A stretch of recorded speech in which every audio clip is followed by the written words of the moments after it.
Get everyone excited about the Winter Olympics coming up. Tonya comes out about the professional ice figure skating Tonya Harding and her life story, small to large, played by Margot Robbie in a fantastic performance.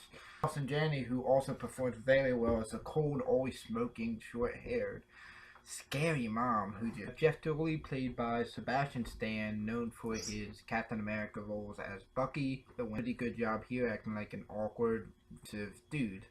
Played by Paul Walter Hauser, who portrays a very incompetent, very delusional fat man who is eating the first 4 times we see him, and thinks that he is running some crazy operation, not only with the Nancy Kerrigan incident, but in life in general. Hardest life from her. Always naturally gifted at it, or had the look or the background that comes with a professional skater, which is eat, wicked, and rich. She came from a low-class, low-income family. She tough, and she had the look that ice skating wanted. Major meeting Jeff Dooley, going through her abusive relationships with her mother and her husband, training, beginnings of her career when she was performing very well and doing things that other skaters couldn't do because they didn't have the athleticism, but wasn't getting the score she wanted or deserved because of her height of her fame when she was the first American to ever land a triple axel in any kind of competition. Finally, what everyone came for, as he says in the movie, this is what everyone came for. Nancy Kerrigan hit. The movie was very entertaining in a lot of ways. Fast-paced editing technique, where some scenes happen so quickly that in a blink of an eye they're gone. To school photo when she was younger, or cut to her walking outside of school in her ice skating uniform that her mom made her wear to school and never made fun of her. And then a cut saying, "Spit in their milk, we're not white trash." Though, with the long, elegant shots and scenes of her on the ice doing her routines, which look very beautiful, as they were mainly Tonya's real choreographed routines. I had just watched a recent interview, 2-hour-long interview about this situation that was released, obviously to correspond with the movie. I'm impressed by a lot of directors' work with very much nailing some of these character portrayals, especially Sean, the mom, who in her interview tape just really does come off as cold and unloving, and so the acting was phenomenal. Allison Janney and Margot Robbie will probably both be nominated for their roles. Again, I had just seen the real life interviews and a lot of real life encounters of both of them, and they kind of just nailed them on the head. Tom was so inadvertently entertaining because he is the biggest waste I have seen on screen in a long time. This guy can't get anything right. This comes up with these ideas and pretends that they're the most mastermind, never get caught ideas. Pretends like he's 4 steps ahead of people. Gives his workers in Detroit to get caught. Probably planned attack from what knowledge of who the person actually was even had to ask. Goonish squad. That movie music was very good. A lot of 80s music. Barracuda, The Chain, by Stranger, in a very interesting scene where Tonya leaves her husband finally, and we see from her viewpoint leaving each room and leaving Jeff in a sad mess out the door. And the facet of this movie probably has to be the narration style, though. The movie is masked in 3 major interviews from Tonya herself, Mom, and Jeff. We are seeing 3 conflicting ideologies of what happened. Seeing with 3 different possible things happening at all time, whoever story it may be at the time. I love the switched narrator and switched role that can take. Tonya broke the 4th wall a bunch of times, explaining what's happening to her in a very interesting way. While she was having sex, while she was getting hit, he would break the 4th wall and talk to us and say, "Look what's happening to me here, still don't believe me." Because Tonya Harding had a lot of doubters in her life about belief and what actually happened. But then Jeff took over reins a lot, and he would explain what he was trying to do in his convoluted, very bipolar or something way that were dumbasses. All of them dumb. Horrible criminals. But I love how the movie still on that aspect. We knew this was like the worst team ever assembled, but it would play these elegant spy-sounding music, especially the scene where he walks into the Chinese restaurant to see Sean again. Lily, almost as Michael Corleone, pulls him to the side and whispers in his ears, in your bed now dying it. Also when the attack's happening, the attacker walking in, the same kind of music's playing, and it seems like it's a deep operation. Although how the movie just shows us both sides. It shows what they're thinking, but then it shows what we're seeing as he looks back behind her and checks out a girl's rear end and bumps into a guy, and the music stops, and the only thing he can do to make up for it is, where's the John? Pretending he's looking for the bathroom. Also like some of the diegetic and sound editing used in this movie with the music. You would really be into this 80s song you heard a million times, The Chain, Big Star by Bad Company, and then it would cut out. Silence for a very important scene, and it really drew you in, and I really like that aspect of the movie too. This movie for me is probably like an 8 out of 10. Topics are fun because they're usually based on some source material that is very, very entertaining. And Tonya Harding was the most entertaining thing about the early 90s, about the Olympics, about everything. The 94 Olympics between her and Nancy Kerrigan and Oksana was the 7th most viewed live event, I think, of all time. All because of this controversy, of course, but that. So again, I would say 8 out of 10 for my initial viewing. I'm very entertained by it. Great direction, great visuals, great cinematography again, great costume design, great soundtrack, great makeup, great allusions to film of films past. And that's all I gotta say for my initial reaction tonight. It was welcome to my few days later review for I, Tonya, the biopic. I've been thinking a lot about biopics because there's a lot of biopics I really enjoy, so I looked on my flick chart, and 15 out of 20 biopics are in my top 200. Which, when it comes to biopics though, I don't just like doing objective storytelling where it's just like the life of birth to death, experimentation, and controversial figures, because you can be more experimental in film with this. And that's what I, Tonya does, because the movie, again, is told from the perspective of kind of 3 characters, Galuli, her mom, and Tonya herself. A lot of qualities of other biopics that are really cool in it, like Goodfellas, just the vibe of such a fun lifestyle, such you really get caught up in Tonya Harding's story, and like even though she's kind of a negative, nasty character, sometimes you go for it because it's fun, just like Henry Hill. And also in the biopic / musical Jersey Boys by Clint Eastwood a few years ago, the idea of multiple narrators who are bickering at each other and pulling you away from the story to tell their version of the story. And I think I, Tonya, did a better version of that. Jersey Boys is like long periods of time where someone's telling the story. And in I, Tonya, it's very different. It's Galuli tries to convince everyone of why he shouldn't be the only target on the back. Tonya just tries to keep focused on the ice skate, and the mom's just trying to validate her strictness and possible abusive behavior. They're constantly arguing and taking each other, interrupting the storyline, which Tonya does a few times before scenes happen. Like when she interrupts to say, just to let everyone know, me and Nancy Kerrigan were friends, we hung out, and it shows clips of them in hotel rooms together, smoking and having fun and stuff. Jenny as the mom, a period of like 30 minutes where the mom's not in the movie, just shows up in her interview saying, I guess that's for me for that story. Galuli interrupts multiple times just saying, listen, I screwed up, but it wasn't as bad. And then fourth wall breaking in the movie with the narration is also very cool. It shows vivid scenes of Tonya doing things that she claims she didn't do, such as rolling in on Galuli when they were married with a shotgun and shooting, and as she's doing it, she looks at the camera saying, this never freaking happened. Galuli doing the same thing, like it wasn't as bad as what she's saying and stuff like that while it's showing him do it. Or Tonya Harding beating Nancy Kerrigan with a baton on her leg, even though everyone knows to this point she actually did not do anything physical to her, even if she was involved. And it's very interesting because it just shows the different perspectives of everyone, and the movie very fun and flowing because references to other movies, and the subtle acting is just great in this. Jenny's character is really a award-worthy portrayal of an abusive but somatic mother. The character subtleties that I don't know are added in for a story effect or true, with the bird that she has throughout the movie, who she claims is her 6th husband and the best one out of all of them, who constantly picks at her ear and pokes at her and she yells at throughout the whole movie. It's just such a great add-on to the character.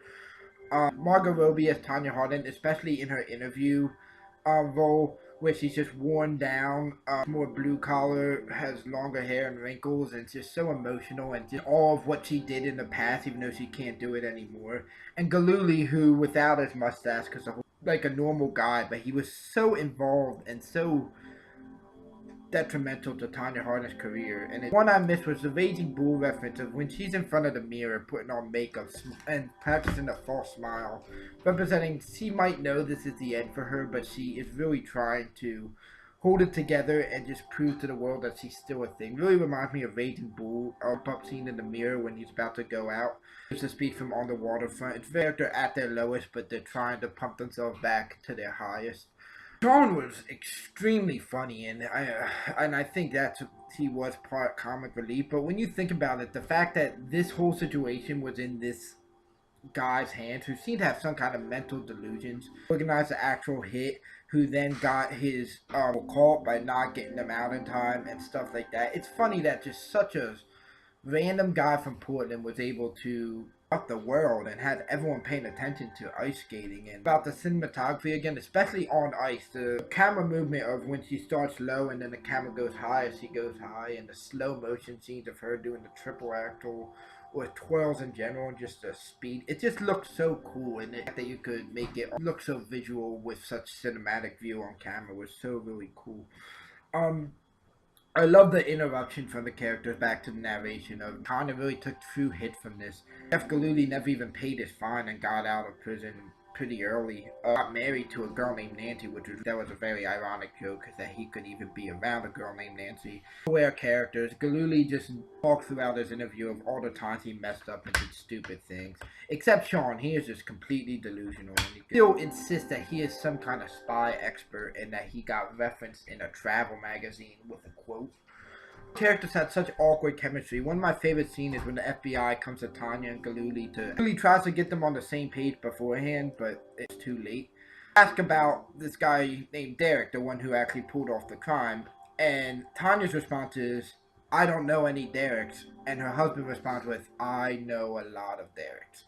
And it's just so awkward chemistry between Tonya and Galooly throughout the whole movie really proved that how young she married and how she picked the wrong guy, and just everyone was in the wrong situation here. The movie really parallels humor with dark situations very well, and really parallels what's happening in the 90s. It was SNL and a lot of late night shows were really making fun of Tonya, but there was Tonya, who, as we see in her last emotional scene when she gets banned from ice skating, is very sad and just feels like she lost a big part of herself. I really think it was important that I watched the documentary with my parents right before this that was on TV about Tonya Harding, because they were pretty accurate with a lot of things, a lot of character portrayals, a lot of stuff that they said. For instance, Allison Janney's proclamation that she only one time hit her with a hairbrush. It's all the interview herself of the mom saying she might have hit her with a hairbrush one time, and she was just so off-putting about it too. And the movie really nailed a lot of obviously the raw footage and placed it in the movie well through these actors. I think I was afraid to put this movie at a 9 out of 10 at first when I gave my first review, but I think I am going to bump it up there because I really like biopics and I really like controversial, experimental biopics, which is what this is. It's just so quick moving with the editing, with the cinematography, with the character development and the fun acting, and the narration switches. It's very fun documentary. It humanizes some characters more and really destroys other characters, especially Sean. Sean might be the biggest scrub in a movie, just a waste of time with nothing positive to add. Useless as Jack Black in Orange County, a random comedy movie, but he's a useless person, and yet he caused so much problems. And it's funny how one person in your life that you can meet can just lead to so much problems, and then down the road you lose the one thing that you really did like for Tonya ice skating. And so yeah, I'm gonna stick with the 9 out of 10. Biopic, experimental like Steve Jobs in the fact of the editing style and the differences and the jumping from time periods and stuff like that. Very emotional, not as emotional as movies say like as 12 Years a Slave, but very funny like a movie like Goodfellas, which has so many dark themes, yet it still comes out being such a funny movie to watch. Biopics are fun just because you learn so much about huge events that you might not have been alive for. Not this all happened right around when I was being born. Actually, in the same month I was being born, this is when all this originally happened, and so of course I have no connection to it mentally. So learning about it for the first time through the documentary and then the movie is so interesting because it is a thing that swept up the nation. And the thing I'm going to do is read some reviews, see if people agree with me, disagree with me, see if that changes my mind at all. Maybe I'm wrong. I have a feeling that there's going to be some controversial reviews because Tonya Harding still has a lot of lovers and a lot of haters. And I feel like people who think she is all in the wrong are not going to like the portrayal of her in this movie. And then vice versa, people who just love her might think that they portrayed her negatively. But we'll see how the reviews go after that. What do you have to say for yourself? Welcome back. A week since I saw I, Tonya. I got to reading the reviews a few days ago, and IMDb has it at a 7.7, so it's pretty well received. Out of the negative reviews I was reading, one thing that seems to get everyone annoyed with is do not hate the fact that it's a mockumentary style. It really isn't mockumentary. Mockumentary is using documentary elements to portray event fictional characters as real life. Tonya Harding, a real life situation, really be mockumentary, but they do documentary tropes in a cinematic setting. So these reviews didn't like the documentary style at all. It played too much on humor characters and thought this situation was way too to be joked about. People thought that this movie was going to expose truths maybe that they've been waiting for since 1994, which I don't know why you'd ever expect that. Craig Gillespie, the director, not involved in this situation and chose to make a movie because everyone surrounding it was interesting in some way, and he really did was find all events known, media, personal, everything known about the situation and put it into a neatly typed package that was explosive and fun. Might be a little bit more empathetic to Tonya Harding. The one negative critic review I read was about how the movie did not show enough empathy towards Tonya. The movie just kind of made everything a joke. I don't think it's true. I think there's many a scene. We really get Tonya's love of ice skating and her yearning to try to be better at it when she talks to judges, both on the rink and outside. And especially when she gets banned from ice skating competition. That scene is very emotional and I think really plays the fact that it's not a joke. And Galuli acts on that when he realizes that he messed up a great skater's career. Negative reviews seem to just go in there expecting some kind of truth or just enjoy the movie as it was, which was brought up how everything in the movie was a gimmick. It is a movie, and that be entertaining and supposed to be artistic. It wasn't supposed to be a documentary, and if that, I was surprised to hear in some of these negative reviews about stale characters and stale acting, because it said Allison Janney could play this character in her sleep, and that it's a cliche. I think that's necessarily true. I think she added a lot to the character, especially after watching footage of the mom's interview. I mean, portraying a person accurately, that's good acting. Tonya Harding I definitely thought wasn't stale. I thought Margot Robbie added a lot to the character. We saw a little bit of that emotional side, but also a lot of that attitude side. Reviews about the mixed bag of genre. We have the documentary style, we have the dark comedy, we have the drama, we have the ice skating sports movie.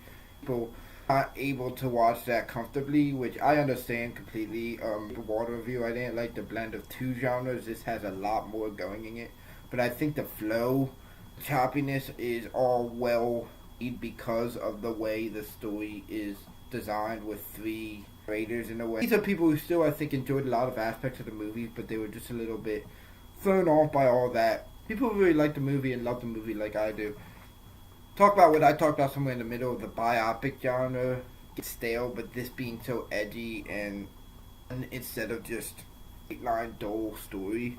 If you talk about things like the use of the jukebox musics of the 80s and 70s and 90s even. Talk about the acting and electrifying and it's the different stages of characters that get acted throughout the movie. They talked about how the movie really, the idea of being absorbed into a media frenzy, and that's very interesting because in the early 90s, this was the media frenzy. The critic reviews, With the movie's ability to make the real events seem surreal in a lot of ways with the narration and stuff like that. They like the zigs and zags, which parallel a lot of the ice skating type thing and also Tonya Harding's life. And they just simply like the pathos that every character seemed to demonstrate at least a little bit. The situation way more human and made more realistic in that. Negative critic reviews really did talk about how it was kind of cartoonish at points, and it was kind of like a less effective Fargo with this humor blend with a crime story and stuff. Some negative reviews also talked about just what it was to watch Galooly act like a psychomaniac with the abuse and stuff, and gave negative reviews based on how hard it was to watch that. But if a movie makes you feel bad, that doesn't mean it's a bad movie. And think about it as it's supposed to elicit that emotion, make you really think about what's happening. Throughout the 90s, throughout her career, a lot of people said Tonya was making stuff up or elaborating and exaggerating what happened to her. And this movie, since it makes it vivid and shows you her stories, makes you think that if she was telling the truth and no one had her back at the time, it really just explains a lot more to Tonya Harding's character when you think about it in that way. Overall, it seems that the negative reviews were expecting something more like truth-feeling, documentary-style type things. The middle reviews had reasonable qualms with genre mixing. I disagree with them, but that's my opinion because I like genre mixing in this aspect. The positive reviews talked about just the experimental biopic, the fast-paced, the skim-through type style instead of the elaborating on all things, and also talked about music, acting, and all these things. And I tend to side more with the positive reviews on this. I think they're well written. I think all the reviews are well written, and all of them had reasonable qualms for the people, but I'm still going to stick with this movie as a 9 out of 10 type thing. Thank you for listening to me blab on about a movie again for the third time. Whatever.